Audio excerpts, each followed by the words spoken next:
अहानबद यामना मरुइबा update अमा पौनिन खुलगी editorial कलम दगी लौखटचगे तंपाक्तदी लो फजना लेरी मणिपुर द ममांग सही मे होम दगी कुकी अंडरग्राउंड टेररिस्ट सिंग सतरकलिबा लान असि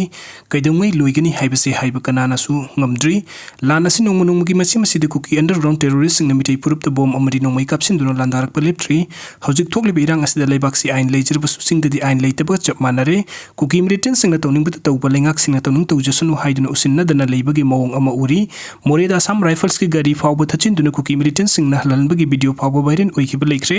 अदुबु इम्फाल ईस्ट डिस्ट्रिक्ट की सिंगा रेलद लेबा मंगा सुब IRP दगी मियाम होरक्तुना नोंमै अमदि मरु लौबद सेनबनी हाइबो मियोय तरुक ngarang सेरक कोर्ट पुथोरकपद मसिंग यामनबा इमासिंग होरक्तुना फारिबा मियोय तरुक कंडीशन यावदुना थदुक मखोय तरुक इरैबक इरमदम असिबु कनबदा सोब थौदांग लौरिबनी हाइदुना मियामना होरकपद लेंगा की मैकैदगी रैपिड एक्शन फोर्स अमसुंग मणिपुरी पुलिस की खुदपु अमना खोंजंग लोइसिंग अदुबु तान खाइनबा होटनबदा इलेक्ट्रिक शॉक डिवाइस अमसुंग मोब बॉम्ब कापसिनदुना मियोय कया सोक अपन नंकी मसिना ताकली बसदी तंपाक्ता करिगुम्बा मखलगी मो अमता सगतपे यारोय आइन लई हाइबसि ताकली अदुगा सिंगदना आइन लईतबा असिना कमदौबा हाइबसि मियामना हंगनरिबा वफमनी तंपाकी लमदम आइन लईबा अदुगा चिंगी लमदमदना आइन लईतबा असिदी थोकलिबा इरांगसिदा मिटै करी ओइगनी मिटै इसिन इनाउसिंग असि खुनगाकलिबसि मणिपुरी काइबा यारोय हाइबगी पंदमनी पंदमसि लेंगाक असिगिदमक्तनी हाइबसि लेंगाकना सुखंगपम थोगी प्रजा अमता लेट्रोगा लेंगाक कमाइना लेगनी तंपाकी प्रजा सिंगना हौरिबा इरांगसिंगदसु खरा उसिननगुमसि अदुगा मथंगी अपडेट असना थौरम पंगथोकफम सिंगद खुलंगाक सिंगी डोनेशन बॉक्स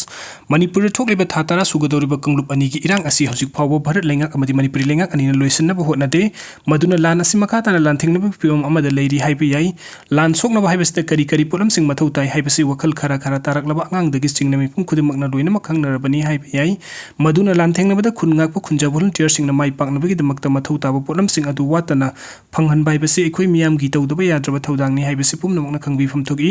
हौजिक मणिपुर पांगथोकलिबा लुहोंग कैहोंगबा लाना थौरम नहुत नारेंग अमदि अतै थौरमना सिंगबा पांगथोकफमदा खुनगाकपा सिंगी डोनेशन बॉक्स थंबगी चटनबी अमा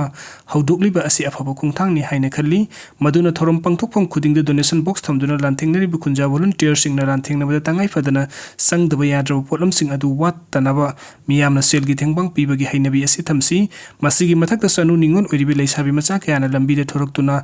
अरक अरक मियोय सिंगदगी खुलंगाकपा सिंगीदमक्ता पैसा निबगी थबुक चथरिबा असिसु अफबा खुंथांगनि मियामना लौरिबा थौदांग असि मरिबक मणिपुर कन्नबगीदमक्तनि हाइबसि खंगफम थोगी मदुना तना मणिपुरदा लैरिबा नुंगाई याइफबा करोड़पतिगी मपु ओइरिबा नोट चबुंदा मोन खांगनादुना तुमलिबनी हाइबा यारिबा मियोय सिंग मसिंग थिंगमदना लैरी असिगुमा मियोय सिंग असिना लानथेंगनरिबा खुंजा volunteer सिंगीदमक्ता माइ पाकनबा लुपा लाख अमममत पुथोक्तुना पुक्सेल सेंगना कथोकपा मतमदा लुपा करोड़ कया फंगदौरिबनी अदुगुम्बा सेनफम सिंग अदुना लानथेंगनबदा चंगदबा पोलम सिंग पुमनमक वातना लैसिनदुना लानथेंगनबा तारबदि मणिपुरी थुगाइनबा होनरिबा कुकी नार्को टेररिस्ट असी यामना लाइन माइथिबा पीपंगमगनी इराइबक कनबा हाइबसि मियोय खुजोक खरदंगी थौदांगनी हाइना खनबिरोइदबनी इराइबक किनी हाइरबदि अरै अरैबा सेनफम अमदि पोलम सिंग पुथोरक्तुना कथोकदबनी मदुना कथोकपगी हाइनबी असि मणिपुर लैरिबा सेंजाव पाइबा करोड़पतिगी मपु ओरिबा सवासांग पुमनमक्की मफमदसु लैबा ताई मदुना लाइनिंग लाइसोनगा मरि लैनना पांगथोकपा थौरम सिंगदना तना मियाम तिनबा मिफम सिंग पांगथोकपा मतमदसु खुनगाकपा सिंगीदमक्ता डोनेशन बॉक्स थमदुना लानथेंगनरिबा सिंगीदमक्ता तंगाइ फदना संगदबा याद्रबा पोलम सिंग वातनबा होटनबा हाइबसि लेबाक मियामगी अमता ngairaba थौदांगनि हाइना खंगमिन्नरबदि सुखसोय सोइदना लान असि अखोइना माइ पाकनी वीडियो सिंग बिबगीदमक्ता मयाम पुमनमपो अमुक्का हन्ना थगचरी अनौब अपडेट कीदमक्ता ऑनलाइन मणिपुर यूट्यूब चैनल असबुनुक्सिबिदुना सब्सक्राइब टुबिरमु थैंक यू।